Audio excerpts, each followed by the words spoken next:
তো দাদারা দেখতে পাচ্ছেন আমার দাদুর সঙ্গে আজকে ধান লাগাচ্ছেন, যে এটা পেছন দিকে আমার দাদু আছে। তো বলছি আপনারা যদি ধান লাগাবার হয় তো আমার সঙ্গে যোগাযোগ করবে, আপনাদেরও ধান লাগাই দিব।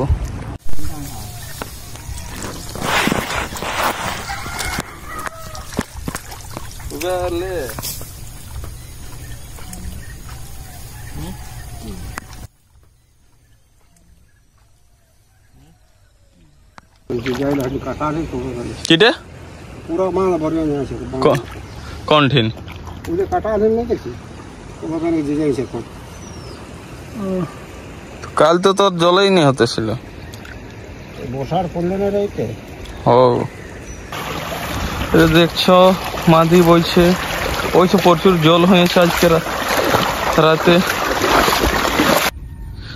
কোন ধারটা লেগা করো কি বলছি, কোন ধারটা লে কোন ধারটা লাগাছে লাগা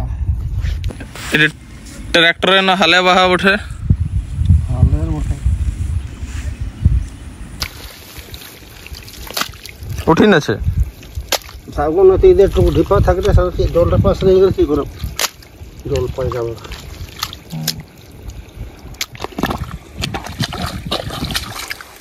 গুণে দে